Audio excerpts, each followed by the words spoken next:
अस्सलामुअलैकुम viewers, welcome to all of you on my YouTube channel Crick Chat. मैं उम्मीद करता हूँ आप सब खैरियत से होंगे। व्यूवर्स, आज की वीडियो में हम बात करेंगे कि जो वक़ार यूनुस को अपॉइंट किया गया है मोहसिन नकवी की तरफ से, आप कह सकते हैं कि हेड ऑफ़ क्रिकेट या डायरेक्टर ऑफ़ क्रिकेट, या मे भी उन्होंने अपनी पोजीशन पर उनको जो है अपॉइंट कर दिया और वो पीछे बैक एंड पे रहेंगे और फैसले सारे जो है वक़ार यूनुस करेंगे। इस पर बात होगी और साथ ही साथ जिस तरीके से इंडिया ने क्लीन स्वीप किया है श्रीलंका को, इस पर बात होगी कि इंडिया ने जो है असल चीज़ मैं समझता हूँ कि श्रीलंकन क्रिकेट का जनाजा निकाल दिया है। इसमें कोई शक नहीं कि श्रीलंका की क्रिकेट पहले ही ख़राब है और उसका पहले ही बुरा हाल है, लेकिन जिस बुरी तरीके से इंडिया ने उन्हें डिफीट की है, और मतलब यानी कि जिसे कहते हैं ना कि जैसे बड़ा उन्होंने बच्चों की तरह उनके साथ खेले हैं, मजाक में खेले हैं, और इवन देन जो है श्रीलंका मैनेज नहीं कर सका कि वो इंडिया को हरा सके। तो इससे दो तीन चीज़ें जो है साबित होती हैं, वो भी आपके साथ शेयर करेंगे। तो सबसे पहले अगर बात का आगाज़ करें कि जो श्रीलंका और इंडिया की सीरीज़ हुई है, इसके जो क्लीन स्वीप किया इंडिया ने, अगर इस पर पहले बात की जाए तो व्यूअर्स, अगर आप देखें तो तीनों T20 में जो हारने का पैटर्न रहा श्रीलंका का, वो एक जैसा रहा कि फर्स्ट T20 में भी 140 वो 1 थे एक स्टेज पर, और फिर उनका जैसी विकेट गिरी तो मिडल ऑर्डर बुरी तरह कोलैप्स किया और वो श्रीलंका फारिग हो गया। दूसरी तरफ जब दूसरा T20 आया, उसमें भी 120 फॉर 2 थे 14-15 ओवर में, और उसके बाद विकेट्स गिरे और वो कोलैप्स कर गए। आज भी जो रात मैच हुआ, जो थर्ड T20 था, उसमें भी एक ही विकेट गिरी हुई थी, यानी कि 1-2 विकेट गिरी थी और तकरीबन 20 रन रह गया था और 8 विकेट्स इन हैंड थे, और वो उनकी कोलैप्स हुआ और वो सारी विकेट्स गिर गई। एक तरफ तो ये शो करता है कि जो उनका मिडल ऑर्डर है वो रद्दी मिडल ऑर्डर है, मतलब बेकार है। उस श्रीलंका को चाहिए इनकी जगह सारे न्यू कमर खिला ले, लेकिन इन लड़कों को दोबारा चांस ना दे। जितनी फजूल क्रिकेट और जितनी गलत शॉट्स इन लड़कों ने खेली हैं, अफसोस है कि अगर इन लड़कों को दोबारा श्रीलंका जो है खिलाता है, ख़ासतौर पे जो मिडल ऑर्डर में लड़के खेल रहे थे, मतलब लापरवाह, ना कोई गेम अवेयरनेस का पता है, ना कोई सेंस है, कुछ नहीं, बस आके बेतुका खेलते हैं। ना देखते हैं 20 रन बनाने, ना देखते हैं 50 रन बनाने हैं। 7 रन वाले चाहिए तब भी वही क्रिकेट खेलेंगे, 20 रन चाहिए तब भी वही क्रिकेट खेलेंगे। तो इन लड़कों को तो मेरा ख्याल है श्रीलंका को मुकम्मल तौर पर इन पर क्रॉस लगा के साइड पर कर देना चाहिए।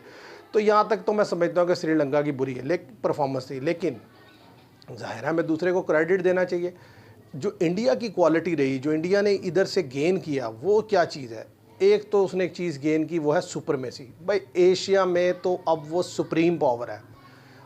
बाहर की जो टीम्स हैं वो फिर उसके साथ compete करती हैं, वो जीतता भी है हारता भी है, लेकिन एशिया में तो अब वो एक सुप्रीम पावर बन गए हैं। उन्होंने साबित किया है कि इस तरीके से उन्होंने श्रीलंका को हराया है कि मैं हैरान हूँ। हंसी आ रही थी देखकर कि स्पिन बॉलर गेंद कर रहे हैं, पार्ट टाइमर से वो गेंद करवा रहे हैं। मतलब आप देखें, खुद सूर्या कुमार यादव ने विकेट्स निकाले हैं, रिंकू सिंह ने 2 विकेट निकाले हैं। मतलब सुपर ओवर में मैच जाता है, सुपर ओवर करवाया जाता है और वाशिंगटन सुंदर से, और वो 2 विकेटें निकाल देते हैं और वो कुछ भी नहीं कर पाते और 2 रन बनता है और वो आकर पहली गेंद पे चौका लगा के मैच जीत लेते हैं। तो इससे पता चलता है कि कितना कॉन्फिडेंट खेले। हालांकि जब थर्ड T20 को अगर आप देखें तो इंडिया बड़ा रिलैक्स खेला है, गलत शॉट्स भी खेली है लड़कों ने आगे, लेकिन एक ही मोमेंटम बरकरार रखा है कि रन्स बनाओ। इवन देन उन्होंने मैच जीत लिया। और सबसे एक और ज़बरदस्त क्वालिटी क्या नज़र आई कि तीनों दफ़ा मैच में इंडिया एक जगह जाकर फंसा, लेकिन नए कैप्टन होने के बावजूद सूर्या कुमार ने एक्सीलेंट बॉलिंग रोटेशंस की, कॉन्फिडेंस में रहे, कहीं पैनिक नहीं हुए, और ज़बरदस्त उन्होंने मूव्स की बॉलिंग में। जहाँ पे स्पिनर की ज़रूरत थी स्पिन को लाए, जहाँ फास्ट की ज़रूरत थी फास्ट को लाए, और किसी जगह पर भी मैच में तीनों में कहीं ऐसा नहीं लगा कि जो सूर्या कुमार यादव है वो अंडर प्रेशर आए हैं। हालांकि 140 वो 1 जब पहले T20 में थे तो अंडर प्रेशर हो सकते थे कि यार एक विकेट गिरी है, 9 विकेट्स इन हैंड है और 70 रन है, लेकिन बिल्कुल कूल एंड काम।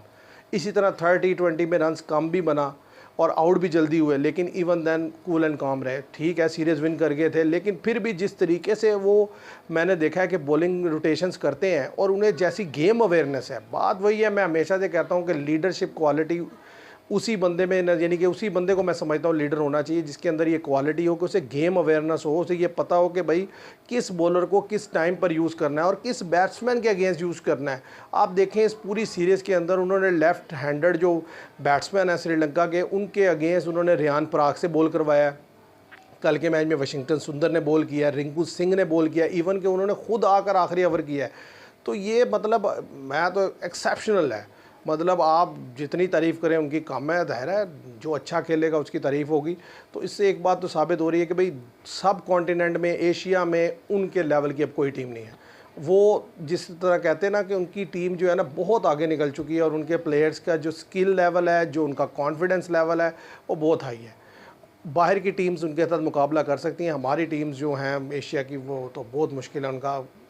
पाकिस्तान के तो अपने मसले मसाइल बहुत ज़्यादा हैं, इसलिए मैं उनके बारे में कह नहीं सकता कि कल को क्या होगा।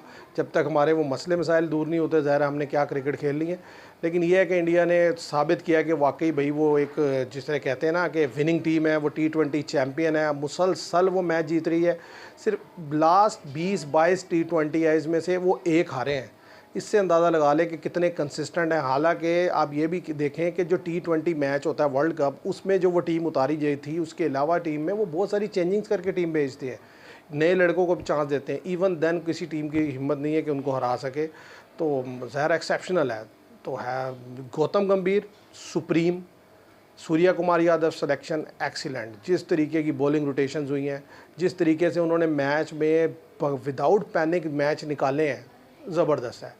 तो मैं तो समझता हूँ कि दोनों की सिलेक्शन जो है ना ज़बरदस्त रही है। और अगर बात की जाए व्यूवर्स जो अपनी सिलेक्शन हुई है कि वकार यूनुस को जो है उन्होंने एक मेजर पोजीशन पर अपॉइंट कर दिया, तो ये मेरे लिए बड़ी डिसअपॉइंटिंग है। इसी चीज़ से मैं तंग हूँ, क्योंकि बात यह है कि आप एक ऐसे शख्स को जो ऑलरेडी इतनी दफ़ा पाकिस्तान के बोर्ड में हिस्सा रहा हो और उसकी पोजीशन आपने देखी हो कि उसने किस तरीके के परफॉर्मेंस दिया, फिर उठाकर आप ऐसे शख्स को बना दें, तो बड़ी शर्मिंदगी भी होती है और दुख भी होता है। क्योंकि ये कोई पहली दफ़ा तो बने नहीं है, इनको मुख्तलिफ ओहदे मुख्तलिफ टाइम्स में मिलते रहे हैं। 2010 में भी ये थे, 2014 में भी थे, 2016 में भी थे, 15 में भी थे, 19 में भी थे। बड़े बड़े इवेंट जितने हुए हैं ये सारे हिस्सा थे। कभी बॉलिंग कोच थे, कभी हेड कोच थे, कभी कोई कोच थे, लेकिन इनकी परफॉर्मेंस बड़ी बुरी रही है। इनकी टाइम में एक दफ़ा के अलावा 2010 के अलावा कभी पाकिस्तान बेहतर परफॉर्म नहीं कर सका। और इससे भी बड़ी बात यह है कि लड़कों की आपस में बड़ी कंट्रोवर्सीज़ रही हैं इनके टाइम में, और ये ख़ुद भी मुख्तलिफ कंट्रोवर्सीज़ में इन्वॉल्व रहे हैं। इनके ऊपर एलिगेशंस लगती रही हैं। जब 2015 का वर्ल्ड कप हुआ तो उसमें भी ये एलिगेशन रही कि भाई ये नहीं खिलाना चाहते थे सरफराज को। फिर उसके बाद जो है ज़ोर दिया गया, जब बार बार फ्लॉप हो रहे थे बैट्समैन तो उनको चांस दिया गया और उन्होंने परफॉर्म करके दिया।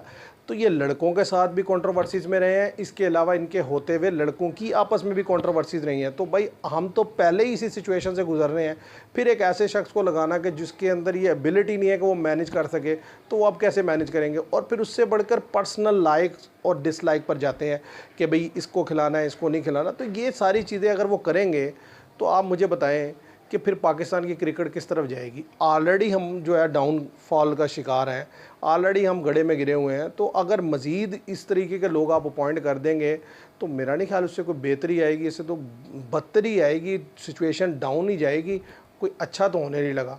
तो मैं तो हैरान हूँ कि मतलब कैसे ये सोच के डिसीजन लेते हैं और कौन लोग सजेस्ट करते हैं। बेशुमार लोग व्यूवर्स क्रिकेट से जुड़े हैं और बहुत अच्छे अच्छे लोग हैं जिनको चांस दिया जा सकता है, लेकिन मुसलसल उन्हीं लोगों को चांस देना जिनकी वजह से क्रिकेट की तबाही पड़ गई है पाकिस्तान में। फिर मैं हैरान होता हूँ इन लोगों पे। तो मेरी तरफ से तो ये है कि बड़ी बैड अपॉइंटमेंट है। आप क्या समझते हैं इसके बारे में, तो कमेंट्स में बताइएगा। मैं उम्मीद करता हूँ कि आपको ये वीडियो पसंद आएगी। पसंद आए तो वीडियो को लाइक कीजिएगा, शेयर कीजिएगा, चैनल को सब्सक्राइब कीजिएगा। Thank you very much.